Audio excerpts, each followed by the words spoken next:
Doctor, su micrófono está apagado. Ah, mil perdones. Buenas tardes, distinguidos colegas. Primero que nada, lo que tenemos que hacer, bloqueamos reunión. Un gusto tenerlos nuevamente el día de hoy para avanzar un poquitito más. A ver, mm, primero que hay que ponernos muy en cuenta de lo que está sucediendo ahora en el país, algo muy complejo, eh, porque la cosa se está poniendo muy dura. El gran problema es que la cosa se va a poner dura para ustedes, porque ustedes van a ser los que van a entrar a trabajar con todo lo que salga, ¿no?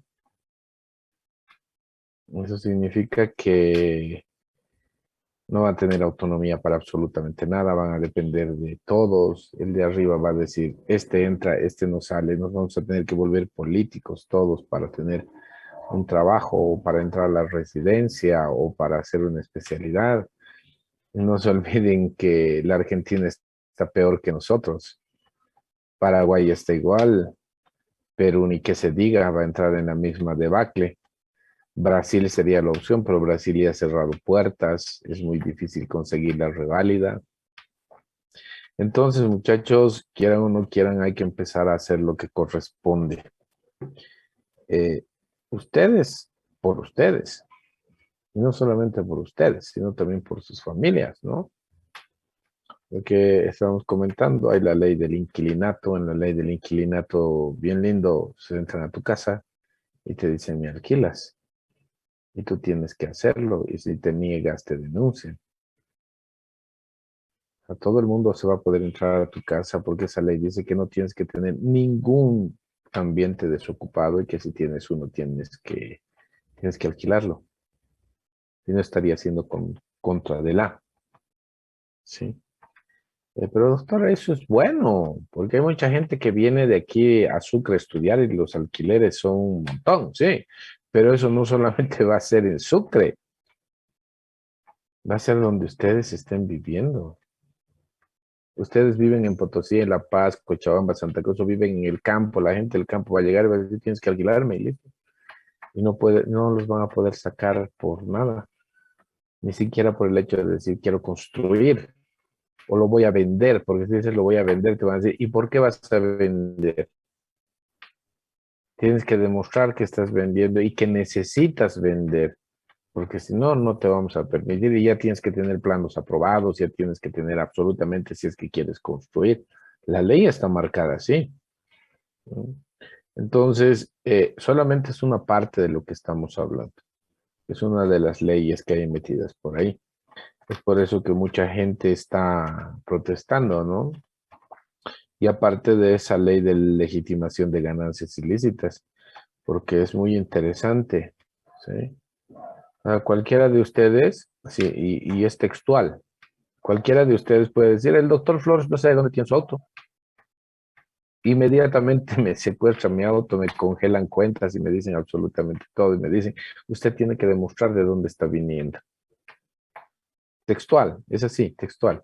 ¿Sí?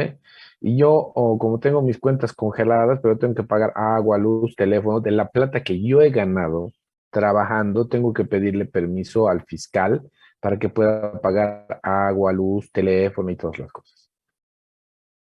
¿Sí? Y el gran problema es que a la persona que denuncia no le dicen nada, porque si yo demostrara que he ganado ese dinero lícitamente, no le voy a poder meter proceso a la persona por infamias, injurias o calumnia.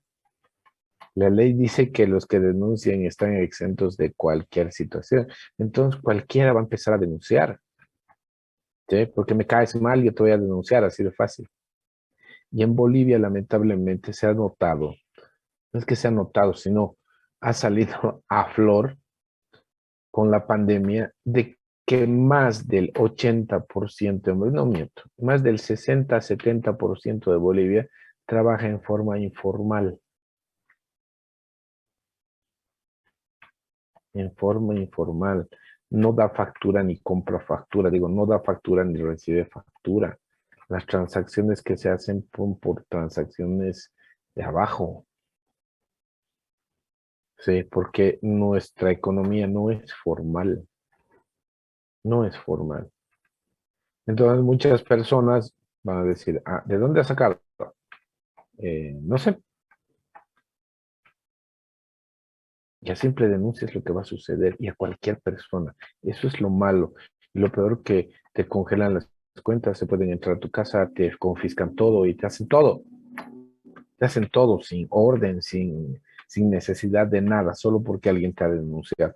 Eso es lo que la gente está protestando. Y dicen, ay, es que eso va a llegar solamente a los que tienen fortunas y han hecho sus cosas malavidas.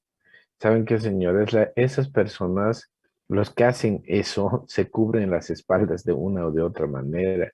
La gente que no conocemos las artimañas, sí, la gente que no se conoce cómo cubrirse las espaldas porque no son abogados y hacen las cosas porque sí, porque es algo que nos han enseñado la tradición de nuestros abuelos. Ir, sí, haremos un documentito y listo. ¿De dónde has sacado tu plata? No, es que me ha heredado mi papá y aparte de heredarme mi papá, yo tenía unos cuantos pesitos de por ahí porque unos trabajitos que he hecho.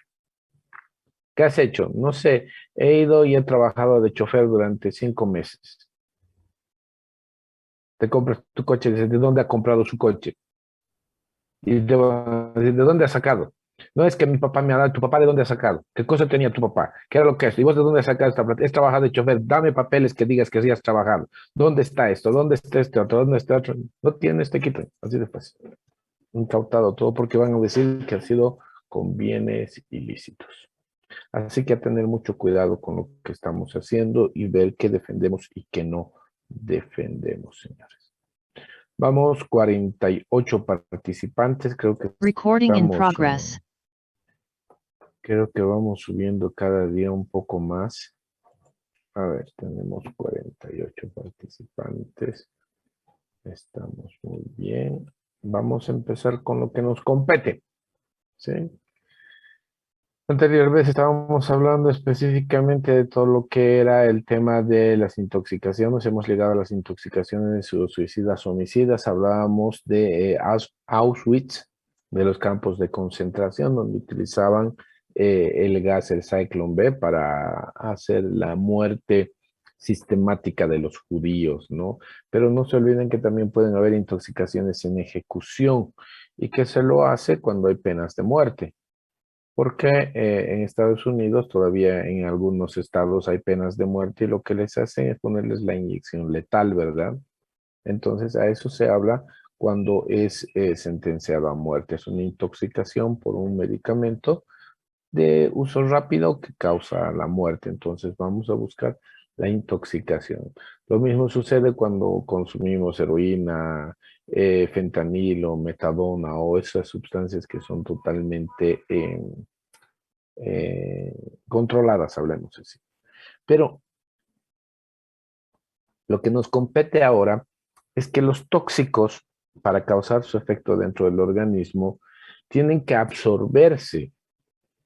Y hay diferentes vías de absorción dentro del organismo. ¿Sí? Hablamos de la más clásica y de la que da el 65% de las intoxicaciones aproximadamente, que es la vía digestiva. Entonces, quiere decir que tomamos las cosas. Sí, que tomamos las cosas. ¿Sí? Comemos, tomamos, y lo que ustedes quieran. Después, otra vía de ingreso que entra, que existe es, por ejemplo, la pulmonar, cuando respiramos el puchito, cuando estamos frente a los gases de las movilidades, de los cilianes y ese tipo de cosas. También se puede absorber por la vía cutánea, que quiere decir cuando tenemos en contacto con. ¿Sí?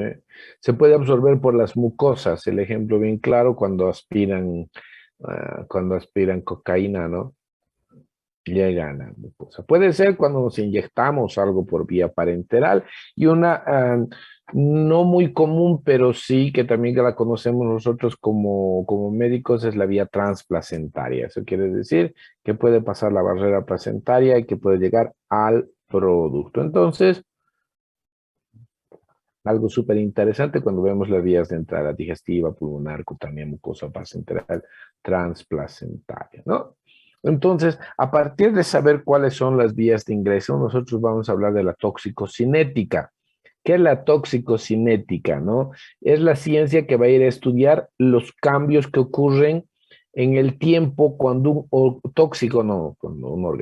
un tóxico entra dentro del organismo. En pocas palabras, ¿qué es lo que pasa? La toxicocinética estudia qué es lo que pasa cuando un tóxico entra al organismo. ¿Sí? Y es bien fácil de darse cuenta. ¿Por qué? Porque vamos a hablar de la absorción, o sea, entra dentro del organismo, se va a ir a distribuir por el cuerpo y se va a pegar a ciertos órganos, lo que nosotros llamamos la fijación. A partir de esto va a haber un metabolismo o transformación de este tóxico para después eliminarse del organismo. Fácil. Entra, se distribuye, se fija en órganos diana, hay un cambio o biotransformación o metabolismo, lo que ustedes quieran llamar, para después eliminarse. Esa es la toxicocinética, ¿no? ¿Cuáles son las fases de todo esto? ¿Sí? Cuando hablamos de la toxicocinética en sus etapas. Lo primero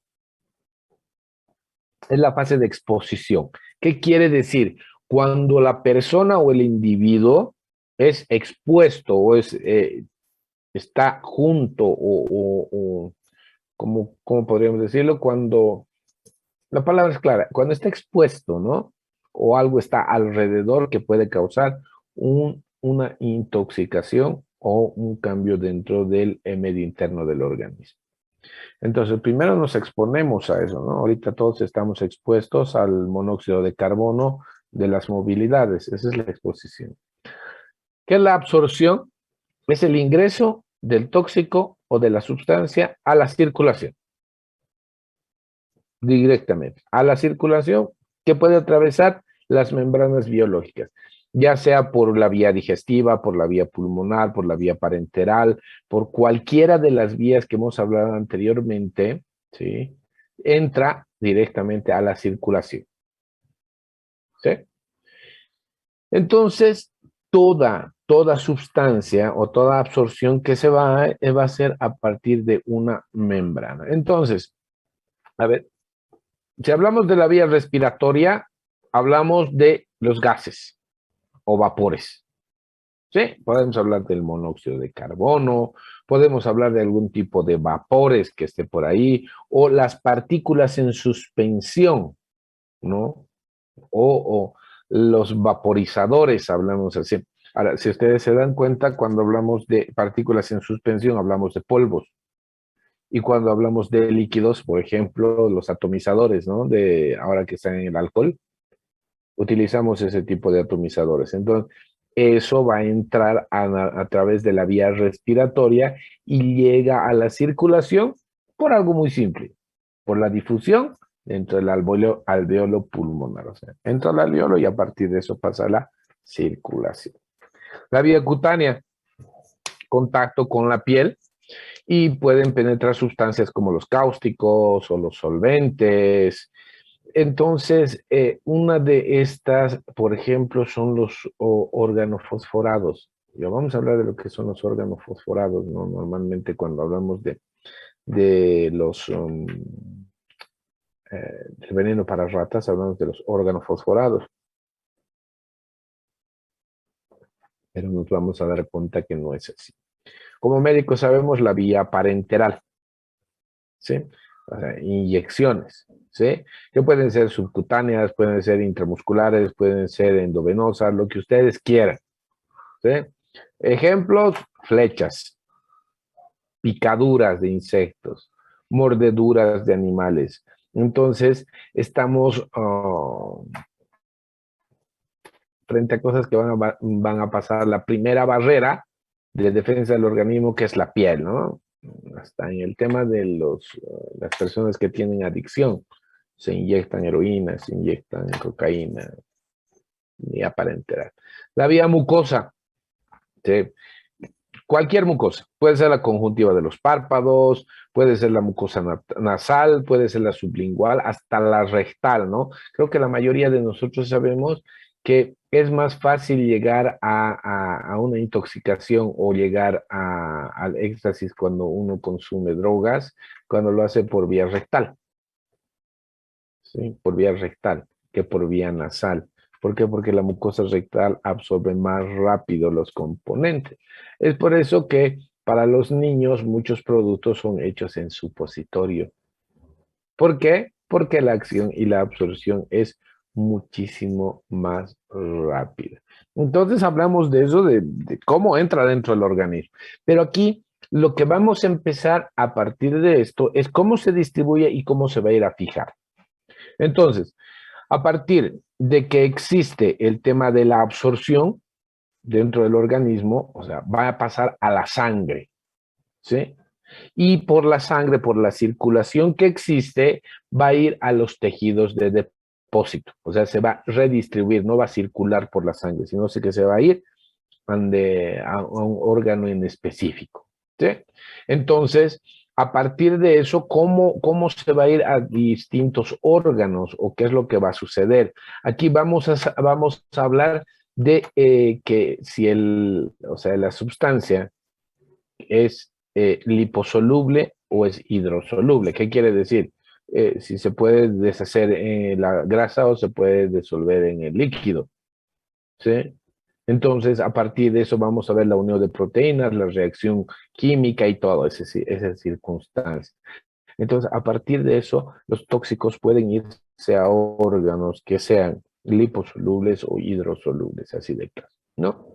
Entonces, pasa a la sangre y la distribución. El proceso que es influenciado también por varios factores, como las propiedades físico-químicas del tóxico, ¿no? Estamos hablando de que los tóxicos puedan ser más pesados o menos pesados, que puedan ser pulverizados o no puedan ser pulverizados, ¿sí? El grado de ionización, las reacciones químicas, el flujo de sangre que llega a diferentes órganos. Normalmente el hígado es el que más va a ir a sufrir por este tipo de circunstancias, ¿no? Entonces, cuando llega a los órganos, dependiendo del tóxico que sea, ya sea lipo o hidrosoluble, lo que va a suceder es que este tóxico empieza a tener una transformación, un metabolismo, o algunos autores también le llaman la biotransformación.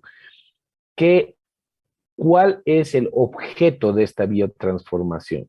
¿Sí? Es la de eliminar el tóxico. Entonces lo que va a suceder es que el órgano donde ha llegado empieza a crear sustancias menos dañinas para el organismo para poder después eliminarlas, ¿no? Entonces estamos hablando ahí de la oxidación o de la reducción o hidrólisis y de la conjugación.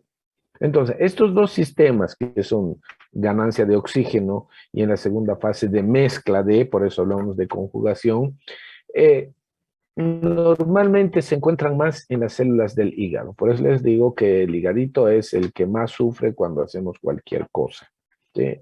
Porque comemos el hígado, ¿sí? Tomamos el hígado, nos intoxicamos el hígado. O sea, la mayoría de las veces es el hígado el que sufre más, ¿no? Porque es el órgano que primero recibe muchísima irrigación y segundo que es el lugar donde se van a transformar o biotransformar los elementos. ¿Sí? Pero no solamente es el hígado, sino también tenemos que tomar en cuenta que hay otros órganos también que también pueden cumplir esta función, como son el riñón, como son el pulmón o pueden ser los intestinos. Lo vamos a ver un poquitito más adelante. ¿Sí?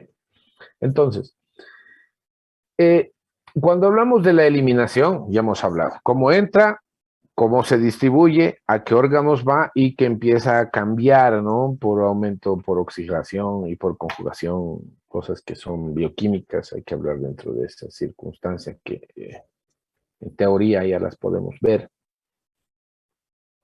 Y dentro de estos órganos van a cambiar a otros metabolitos que sean menos dañinos para ser eliminados del cuerpo, ¿sí? Las vías de eliminación, porque hemos hablado de dónde se biotransforma, que más es en el hígado, ojo, ¿no? Es en el hígado. También puede ser, como hemos hablado, en el riñón, puede ser en el pulmón, puede ser en el intestino, pero lo que más carga es el hígadito, que siempre hay que cuidar. Pero a partir de eso, de la transformación, de la biotransformación en metabolitos menos dañinos, se tiene que eliminar. ¿Y por dónde se elimina? La principal vía de eliminación es el pulmón, ¿sí? A partir de esto, por ejemplo, se eliminan los anestésicos volátiles cuando tenemos una cirugía y ese tipo de situaciones, o los gases tóxicos, ¿no?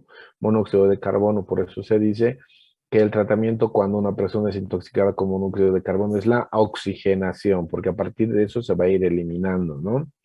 Entonces, todo lo que es volátil a partir del pulmón. La bilis, ¿no? O sea, ¿por qué la bilis? Porque las sustancias que son hidrosolubles, o sea, quiere decir que se pueden disolver en agua, ¿no? Pasan por excreción activa. Eso quiere decir que existe una circulación enterohepática, por lo cual los tóxicos van a pasar a la bilis y después van a ser eliminados, ¿sí? Y van a ser absorbidos por el intestino por el intestino delgado, ¿sí? Es una situación de círculo bien interesante, ¿no?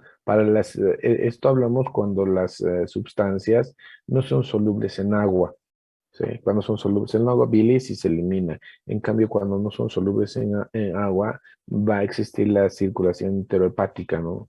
Entonces, eh, todo lo que bota la bilis son nuevamente absorbidos nuevamente en el intestino delgado para ser excretados. ¿Ya? El riñón también, porque eh, puede ser la principal vía de eliminación de los metabolitos tóxicos, ¿sí?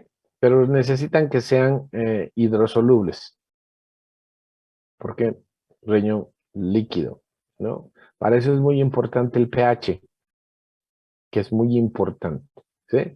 Porque si el pH de la orina es muy alcalina, ¿sí? No van a poder eliminar sustancias básicas.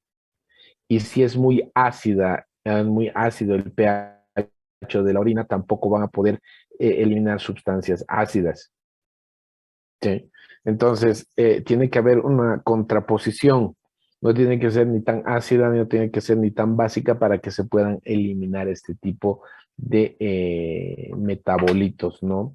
Entonces, es por eso que muchas veces se puede acelerar o retardar la eliminación de ciertas sustancias, ¿sí? Como las anfetaminas o las aspirinas o el fenobarbital llegado un momento. Entonces, es algo bien sencillo que nosotros tenemos que ubicar en la toxicocinética. Les voy a mostrar una diapositiva que resume absolutamente todo lo que hemos hablado. Aquí está. Perdón, un momentito. Ahora sí. Hay exposición a la sustancia. Aquí está, ¿no?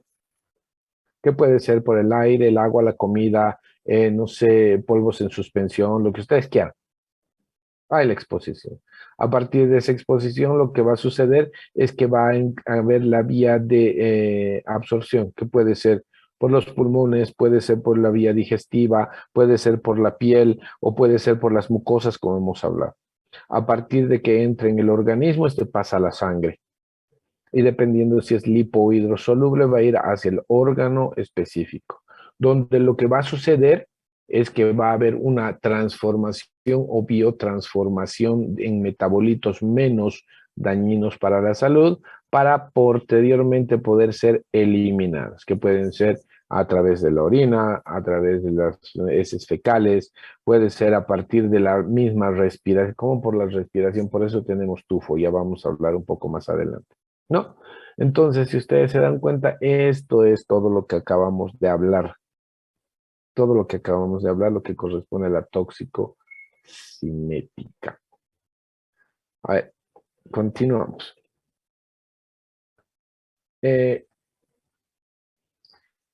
La clínica, esto ya es más un poquitito medicina interna, ¿no?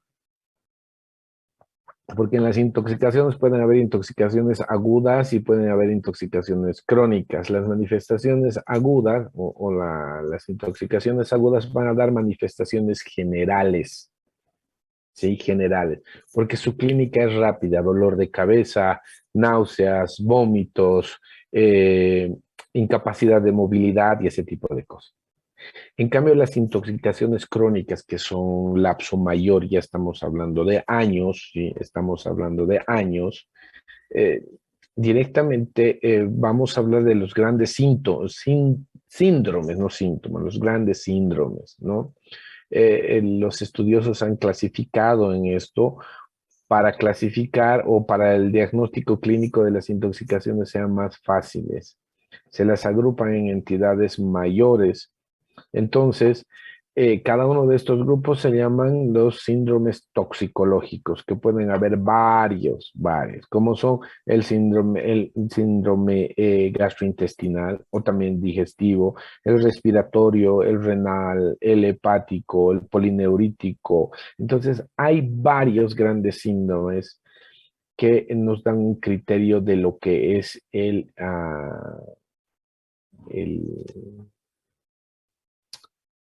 las intoxicaciones. Eso es absolutamente clínica, ¿sí? Tengo que ser bien claro sobre eso, porque es totalmente clínica. Les pongo un ejemplo, ¿sí? Por ejemplo, en el síndrome gastrointestinal o digestivo, la acción directa van a ser los cáusticos, ¿sí? Entonces, ¿qué es lo que vamos a tener dentro de esto? Vamos a tener un sabor, se siente, ¿no? Puede ser dulce, puede ser un sabor amargo y el tipo de dolores que vienen, ya pueden ser dolores urentes, especialmente con los cáusticos en la boca de quemazón, ¿sí? Entonces, tenemos que ver que también presentan vómitos, que pueden ser inmediatos, pueden ser tardíos, dependiendo de la intoxicación. Van a presentar ribetes, hay un ribete gingival o liceré también, que es una coloración que se da en el borde libre de las encías, ¿sí? Entonces, dependiendo de lo que sea ya la clínica nos marca específicamente qué es lo que nosotros vamos a ir a encontrar para que nosotros podamos identificar el tipo de intoxicación que tenemos. Es por esa circunstancia que nosotros vamos a hablar ahora de los tóxicos cáusticos, ¿sí? Cáusticos, o sea, intoxicación por cáusticos. ¿Qué es un tóxico cáustico? Es un tóxico que va a causar alteraciones destructivas por la acción directa sobre la piel y la mucosa. ¿Qué quiere decir? Que el daño va a ser directo. El daño va a ser directo, ya sea en la piel por contacto o en las mucosas por la destrucción. ¿Cuáles son los principales cáusticos? Aquí hablamos del pH, ¿no? Los ácidos y los álcalis, o los ácidos y los básicos. Entonces, dentro de los ácidos podemos hablar del ácido sulfúrico, podemos hablar del ácido clorhídrico, del ácido nítrico, del ácido acético, entonces de diferentes ácidos que ustedes saben, ¿no? Desde chicos nos han dicho, no vas a cuidar de ese ácido sulfúrico, no vas a, ¿por qué? Porque te causan lesión. O podemos hablar de álcalis, ¿no? pHs que vayan a marcar que estas sustancias son básicas. Entonces estamos hablando del hidróxido de sodio, el hidróxido de potasio, el carbonato de sodio y varios otros que también nos pueden causar daño, ¿sí? Imagínense la cocaína dentro de su preparado entra el ácido sulfúrico, ¿no? Imagínense el daño que causan hacia adentro. Pero estos cáusticos, ¿qué usos tienen? ¿Sí? ¿Qué usos tienen? Primero, pueden tener usos domésticos. ¿Por qué usos domésticos? Porque pueden servir como limpiadores de sanitarios. El ácido sulfúrico y el clorhídrico, que es un ejemplo, para limpiar baños. ¿Sí? Limpiadores de tuberías, el hidróxido de sodio, el potasio, ¿no? ¿Qué es un nombre más conocido? Para destapar cancha me el nombre. Sosa cáustica. Exactamente, ¿no? Entonces, eso es lo que normalmente se utiliza, ¿no? Para los blanqueadores, el hipoclorito de sodio, ¿sí? El cloro, el hidróxido de sodio, o los desinfectantes que utilizamos, o los insecticidas que utilizamos ahí, ¿no? También tienen uso industrial, ¿sí? El ácido sulfúrico se utiliza en la minería, se utiliza en la situación de las baterías de los coches, se utiliza en los fertilizantes. El ácido clorhídrico se utiliza en el refinamiento de los metales. El ácido nítrico se utiliza en los fertilizantes de igual manera. El ácido crómico para el tratamiento del cuero, para el cemento, antes se utilizaba en el tema de la fotografía, ¿no? Que eran los materiales que se utilizaban para revelar las fotos, ¿no? Entonces, si ustedes se dan cuenta, los usos son variados y es por eso que en cualquier momento pueden existir intoxicaciones por el uso de cáusticos, ¿no? Aquí hablamos de etiología. ¿Cuál es la etiología de dañarse con cáusticos? Primero es la accidental, ¿sí? La accidental. ¿Por qué la accidental primero? Simple y llanamente porque nosotros no tenemos todavía la costumbre de guardar las cosas como corresponde. No le entiendo. Sí. Eh, porque ponemos, no sé, ¿sí? O pongo un insecticida en un envase no sé, de aceite, ¿sí? Ese tipo de cosas. Voy a bajar mi video, por favor, porque estoy inestable. Entonces, ese tipo de cosas hacen que la mayoría de las personas puedan tomar estos elementos, especialmente los niños, porque los niños cuando ven una botella de soda relacionan soda o sea, relacionan la botella con dulce, con gaseosa. Y nosotros como todavía no etiquetamos, ¿no? Por eso se habla, hay una especialidad bien interesante que se llama el tema del etiquetado en seguridad industrial que te enseñan cómo etiquetar las cosas, ¿no? No es por eso, no es por nada que se utilice el código de colores, ¿no? Rojo, amarillo y verde en los semáforos, rojo peligro, amarillo precaución y verde puedes pasar. ¿No? No es por nada que se utiliza la calaverita con los dos huesitos cruzados para identificar el tema de peligro, sí, o de muerte. Entonces, todas esas cosas que nosotros no estamos acostumbrados y por eso normalmente las intoxicaciones vienen por tema de accidentales, que en su mayoría son de ingestión. Pero también pueden haber las suicidas, ¿no? Aquellos que por querer eliminar su vida o matarse pueden tomar de igual manera, que es la vía más corriente, ¿no? Pero aquí tenemos que poner una cosa muy interesante. Es el tema de las deformidades pasionales. ¿Por qué las deformidades pasionales? Porque se han dado muchos casos en los cuales, por situación de amores, utilizan el ácido para echarles en la cara, ya sea a chicos o a chicas. ¿Para qué? Para que la cara se les deforme y ya nadie pueda utilizar. O sea, lo hacen, nadie pueda quererlos, ¿no? Los dicen, ay, vas a estar feo y nadie te va a querer. Se han utilizado ya en muchas circunstancias como venganza el uso de cáusticos para verificar esto, ¿ya? Entonces, hablando de la patofisiología de eso, solamente es un comentario de lo que hacíamos. De la patofisiología, ¿qué es lo que tenemos que tomar en cuenta? Primero, el tipo de sustancia ingerida. Porque no es lo mismo, ojo, no es lo mismo una sustancia que esté en su estado puro a que esté diluida. Entonces, mientras más concentrada está, es más dañina y es más corrosiva. De igual manera, tenemos que hablar del tipo de volumen que se ha tomado. ¿Qué queremos hablar? Entonces, ¿cuánto de este tóxico ha sido ingerido? ¿Hace cuánto tiempo ha estado en contacto con esto? Porque mientras más esté dentro del organismo, va a causar más daño. ¿Sí? ¿Por qué? Porque hay mayor contacto con el tema de las mucosas. ¿Sí? Entonces, vamos. Es también interesante saber el contenido gástrico, ¿no? Si estaba o no estaba con alimentos. Porque si estaba con alimentos, el daño va a ser menor. ¿Por qué? Simple y llanamente porque sirve el alimento como barrera. ¿Sí? Aquí Aquí entramos a preguntarnos entonces, pero doctor, ¿y eso qué tiene de malo o de interesante o de que nosotros podamos ver? Claro, es lo primero que tenemos que ver, qué tipo de sustancia es la que ha podido ingerir. ¿Por qué? Porque imagínense ustedes, si estamos frente a una sustancia corrosiva como un ácido, se supone que al entrar le ha hecho daño. Y si no sabemos qué sustancia es, lo que hacemos es hacerle provocar el vómito, ¿no?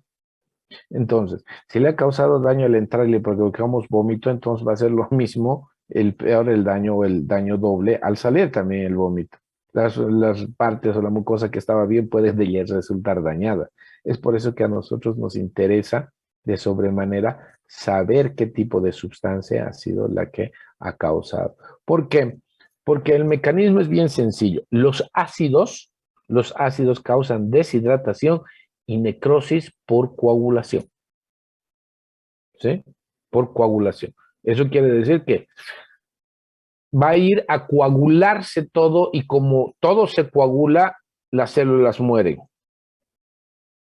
En cambio, los álcalis lo hacen por necrosis, por licuefacción.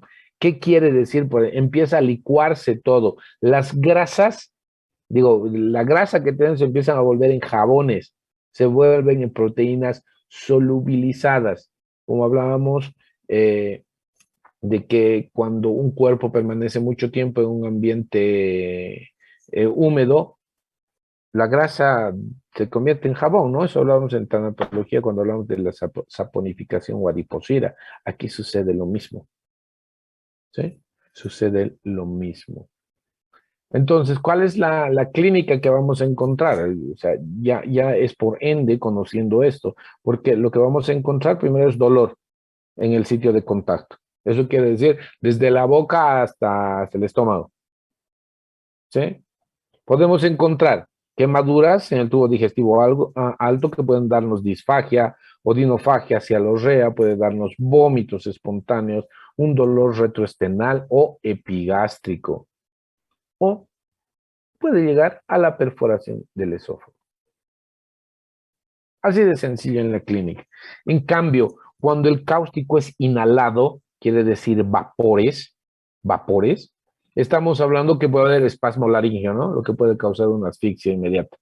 O puede haber un edema de la laringe, cianosis, edema pulmonar. Entonces va a depender del lugar por donde esté entrando. Cuando es en contacto con la piel, no ingerido ni inhalado, ¿sí? Los ácidos, esto es súper interesante, porque los ácidos van a dar escaras secas y húmedas por deshidratación. Entonces van a ser como úlceras, ¿sí?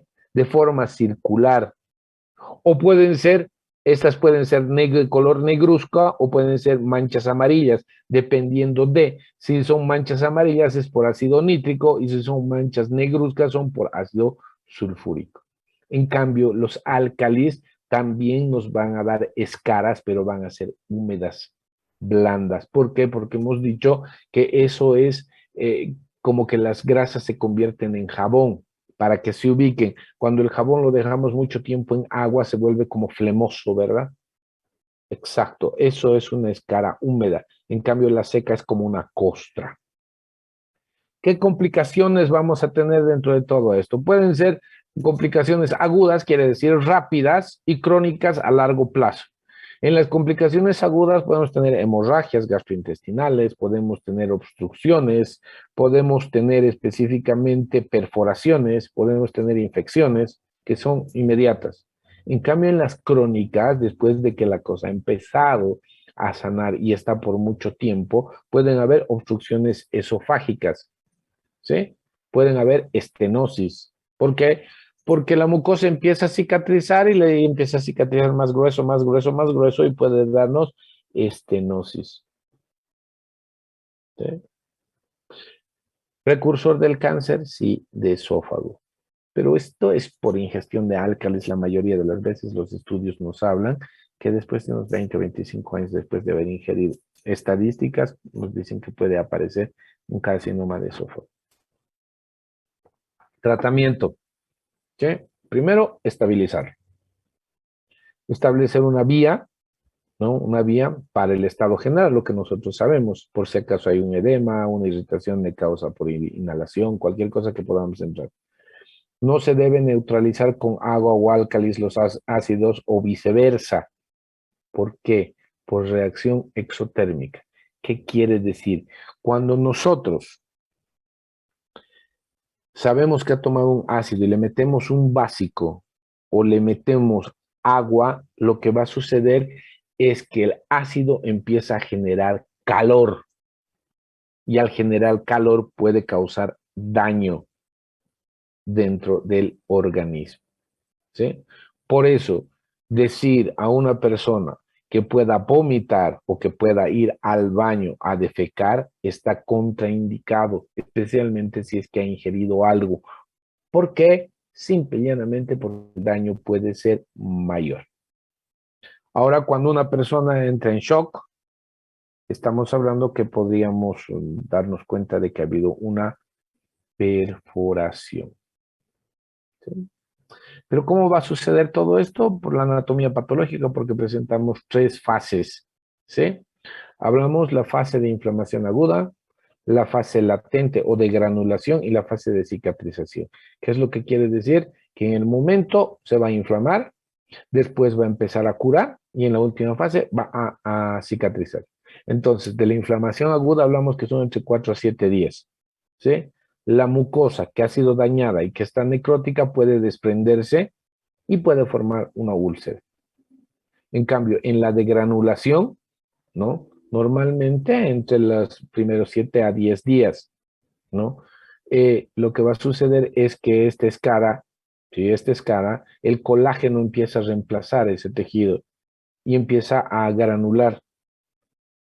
Y lo que puede suceder es que en cualquier momento exista una perforación. Hay peligro de perforación porque empieza a sanar esta situación, ¿no? Los cambios que existen. Y al último, la fase de cicatrización, entre las 2 a 4 semanas aproximadamente, porque ya hay formación de tejido fibroso, ¿sí? Alrededor de la mucosa, empieza a crecer más grueso. Y si esta mucosa empieza a crecer muy grueso, puede haber estenosis de ciertos lugares. Entonces hay que tomar muy en cuenta ese tipo de cosas. Les voy a mostrar una imagen para que ustedes vean qué es lo que estamos hablando cuando nos enfrentamos a cáusticos. Está. ¿Sí? Ácido sulfúrico, vean ustedes las manchas negruzcas que nos dan el criterio de eso por ingestión. Vean las escaras como han ido formando y las quemaduras que van dándose. Esto es lengua por si acaso y esto es la parte superior de vía aérea. ¿Sí? Entonces, estas son las lesiones que van a ir a causar. A diferencia de los básicos, vean ustedes, estas úlceras son húmedas. ¿Qué quiere decir? Vean, se vuelven como en jabones. Por eso les decía, es como que cuando dejamos el jabón en agua y empieza a volverse como medio flemoso. Esto es lo que va a ir a causar.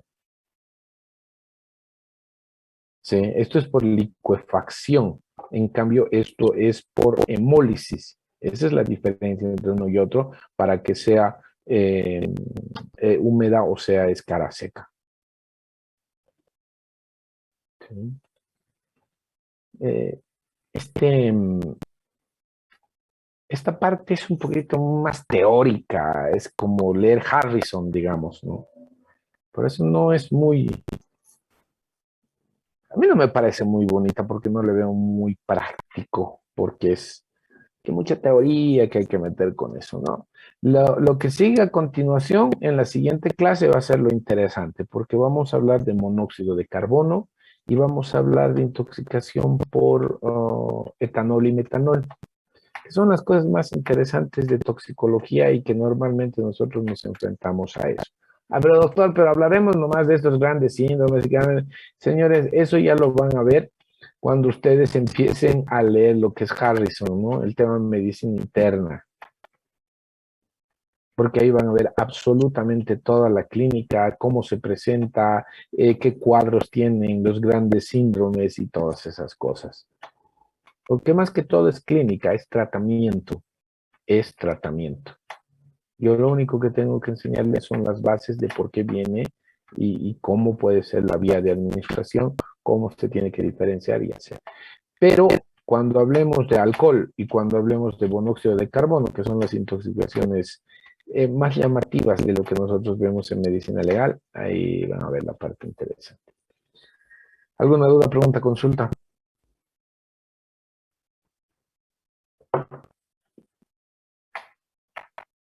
O sea, nadie me va a preguntar, doctor, ¿a qué hora va a ser el examen? Nadie me va a preguntar, doctor, ¿de qué vamos a dar? No sé, vale. Doctor, ¿a qué hora va a ser el examen y de qué temas vamos a hablar? Ah, es súper interesante, ¿no? ¿A qué hora va a ser el examen y de qué temas vamos a dar? Primero vamos a dar hasta aquí, ¿sí? Toxicología. Pero solamente vamos a dar bases nada más, porque el próximo martes yo hago monóxido y la siguiente hago alcohol y termino todo. Entonces para el final va a ser de todo. Así que nos vamos a ir adelantando sobre esa situación. Sábado, a ver, ¿alguien tiene prácticas o tiene otra cosa el sábado? ¿Y en qué horario?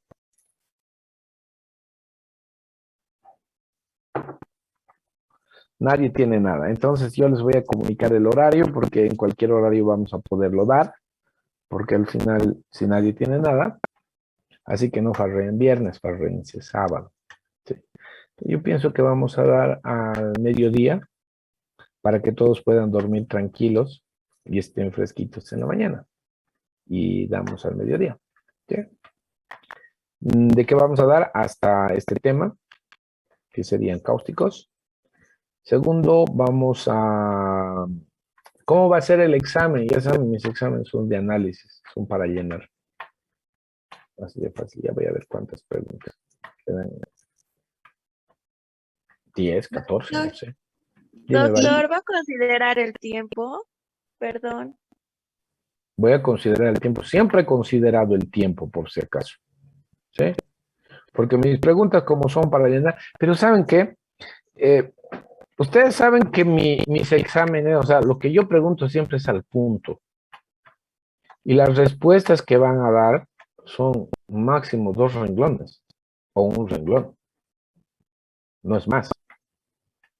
Algunos le ponen testamento dentro de eso y me dicen todo y no hablan nada. ¿No? Entonces el tiempo va a estar basado en base a la respuesta. ¿Sí? Si es una respuesta, no sé, doy un ejemplo, una respuesta de 5 renglones, no les voy a dar pues 30 segundos, ¿no?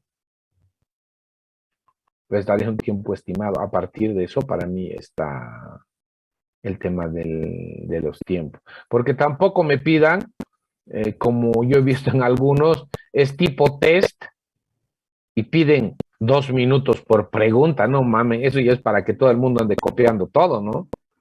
Entonces, si es tipo test, 20 segundos, o sea, para responder eso. Así de fácil. Porque la pregunta tiene que ser puntual. Así de fácil. Porque no creo que sea tan difícil cliquear algo, ¿no? No es difícil. Por lo tanto, yo creo que 1 minuto para 30 segundos para que lean la pregunta y 30 segundos para que hagan clic es más que suficiente si es que es tema de tipo test, por si acaso. ¿Alguna duda más? Doctor, ¿le puedo preguntar dos cositas de anteriores temas? Claro. Ya, tenía una duda en el aspecto de violación. ¿Qué pasaría si, por ejemplo, a un chico, una persona la violan con objetos por el ano Ya. y posteriormente la matan? Entonces, ¿se le Ya. podría hacer algún tipo de examen a esta persona muerta, o sea, la encontramos muerta para identificar al violador? Porque no vamos a tener semen o algunos restos, porque ha sido, digamos, con un material plástico que lo han violado. Ya. A ver, primero que nada, vale, vos no tienes que decir si lo han violado o no lo han violado. Lo que tienes que decir si ha habido penetración o no. Eso es lo que tienes que decir. Porque si, ¿quién determina si ha sido violación o no ha sido violación? Ha sido el juez. Vos no. Entonces, eso ya estaría por demás, ¿no? Para saber si es una violación o no. No, pero cómo puedes tú determinar si es que ha habido penetración? Signos de reacción, ¿no? Puedes encontrar algún tipo de herida, puedes encontrar sangre, puedes encontrar coágulos. Si ha sido en vida o después de muerto, voy a buscar histamina, serotonina, voy a buscar glóbulos blancos, voy a buscar, ¿qué se llama? Sangre y coagulación, lo que puedo ver. Ahí determino si la penetración ha sido en vida o después de muerto.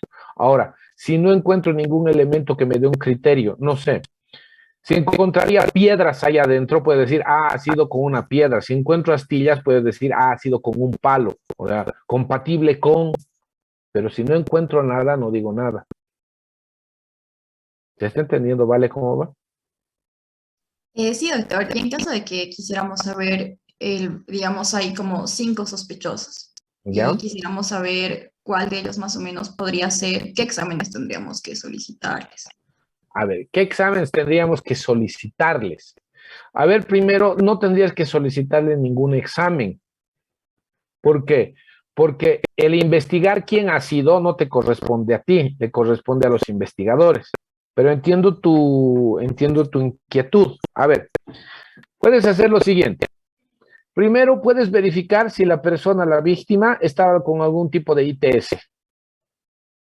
¿Sí? Si tenía un ITS, puedes hacer un cruzado para verificar cuál de los 4 o 5 que están ahí pueda tener un ITS.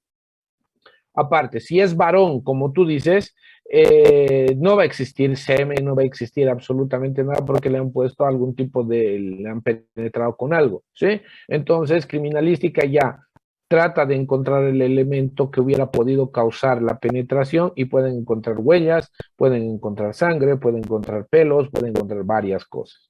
Y se relaciona dentro de uno y otro, ¿no? ¿Por qué? Porque si yo encuentro manchas de sangre en la víctima, hago la compatibilidad. No es su sangre, entonces digo, es de alguien.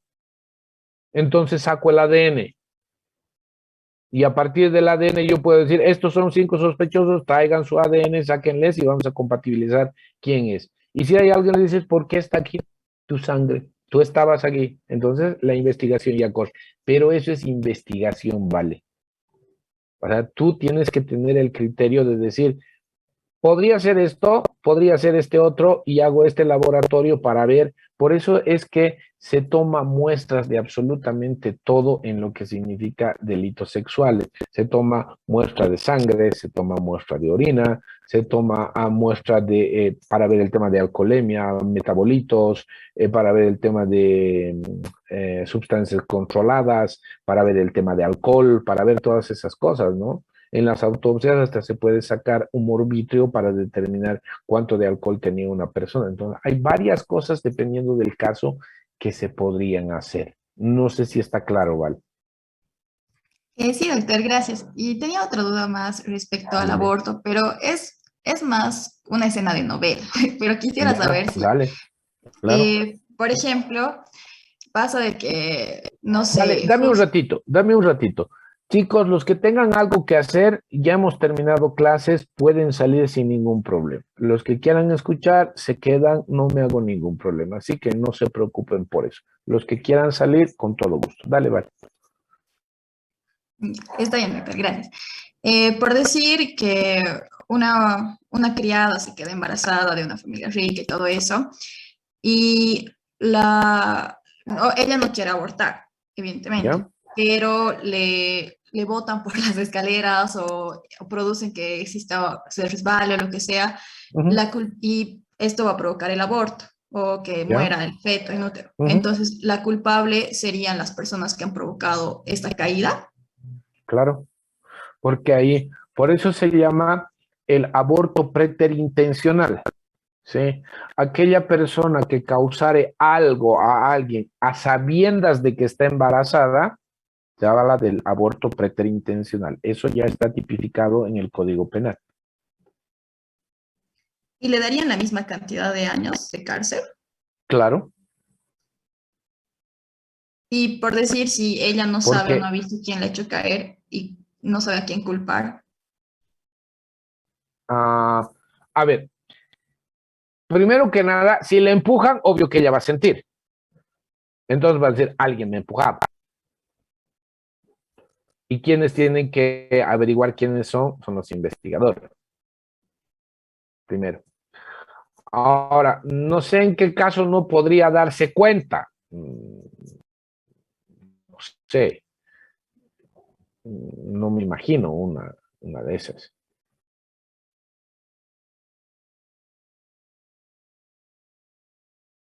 A ver, vale. ¿Cómo podría? No, creo que sería muy difícil que no te...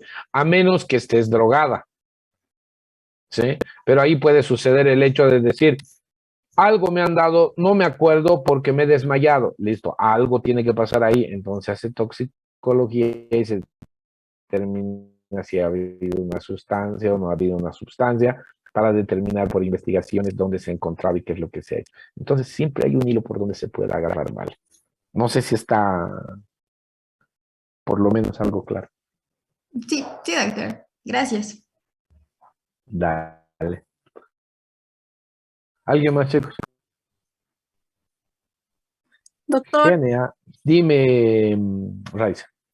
tenía una duda sobre los agravantes. Si digamos en violación se encuentra que el autor, yo que sé, ha cometido 3 agravantes, ¿solo se le suma 5 años o se suman los años de cada agravante?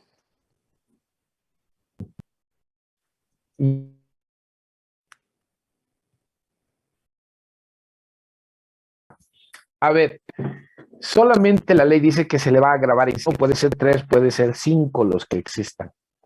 Pero si existe uno ya se le aumenta. Por eso en Bolivia es medio complicada la ley porque eh, como les había explicado, ¿no? La pena la física, entra una persona y me mata deliberadamente, usted desgraciado me ha dejado 3 años y gracias a usted no soy médico y pum, pum, pum, me pone 3 plomazos y me mata, le van a dar 30 años sin derecho a indulto. Pero si esa misma persona entra y me dice 3 años no puedo salir médico por usted y pum, pum, pum, pum, me mata y me pone los 3 tiros, ¿sí? Y dice, ustedes son los testigos y los mata a todos ustedes también, igual le van a dar 30 años sin derecho a indulto. Es indistinto matar a uno o matar a 100. ¿Por qué? Porque en Bolivia dice que la pena máxima es 30 años sin derecho a indulto. Y las penas en Bolivia no son sumatorias. Eso quiere decir que la pena mayor come a las menores. No entiendo. A ver, yo he raptado a Ali, la he pegado, la he violado y después la he matado. Por criterio lógico, deberían darme una sanción por raptar, otra sanción por pegarla, ¿no? Por daños, otra sanción por violarla y otra sanción por matarla. Eso es lo que pasa en los Estados Unidos, porque la pena es sumatoria. Y por eso dice, ha matado a 3 personas, 3 cadenas perpetuas y 45 años. ¿Por qué? Porque le da una sanción a cada delito que ha cometido. En cambio, en Bolivia no es así. Dicen, hay que darle una por secuestrar. No, pero pegarle es peor. Allá entonces hay que darle una por pegar. No. Violar es peor, hay que dar esa sanción. Genial. Entonces hay que darle por violar. No, pero matar es peor. Por lo tanto, no puedes sancionarle por todo, tienes que sancionarle por la pena mayor, que es que ha matado a alguien. Y de las otras no, pues como es mayor, ahí ya está, y implícitamente lo que está ahí. ¿Se dan cuenta? Eso más o menos corre a lo que dice su compañera, porque no importa si has hecho una, te van a grabar en 5 años. Si has hecho 10, te van a grabar en 5 años igual. Va lo mismo. No sé si está clara la respuesta. Sí, doctor, gracias. Y una cosa más, quería preguntarle si va a subir sus documentos de ontología y toxicología al campus. No los he subido, ¿no? Bueno, no los he No, abierto porque no he entrado al campus. No, inmediatamente los subo, no se preocupe. gracias, doctor. Inmediatamente los subo. Listo, ¿hay alguna pregunta más? Doctor, tenía una duda. Dale. En el caso de tanatología, usted, en el tema de que hablábamos de lo que son la cuadrilla de los obreros de la muerte, Sí. eran 8, ¿cierto? Uh-huh. No sé si anoté mal, pero está aquí que yo he puesto que aparecían en el orden de la semana. Por ejemplo, la primera cuadrilla aparecía en la primera semana, pero en el documento dice que la tercera cuadrilla aparece entre los 3 a 6 meses. Y bueno, revisé otro libro y también me hacía confundir porque dice que esta aparecía a la cuarta semana. Ya, a ver, vamos a hablar del tema de cuadrillas. Primero que nada, yo voy a ser bien claro sobre esto, ¿sí?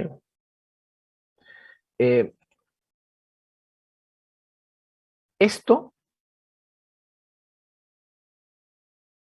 el famoso cuadrillas, ya son de especial. Estamos hablando de quién va a ser quien va a declarar como la cuadrilla de la muerte, ¿no es cierto? Van a ser diferentes, perdón, lo voy a cortar otra vez, estoy con internet saturado.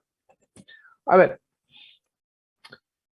la primera cuadrilla, ¿sí? La primera cuadrilla son las que van a ir a atacar los cadáveres frescos.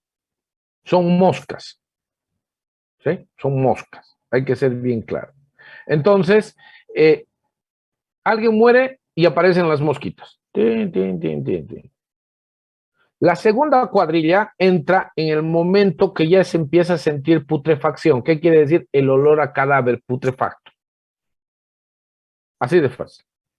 ¿Sí? Entonces, eso está caracterizado por el tema de decir en cuánto tiempo empieza a haber la putrefacción cadavérica. ¿Ahora se está entendiendo más o menos por el tiempo que tú has especificado? Sí, doctor. Genial. La tercera cuadrilla ya empieza a aparecer entre los 3 a 6 meses, cuando las grasas que son fermentadas empiezan a botar su olor.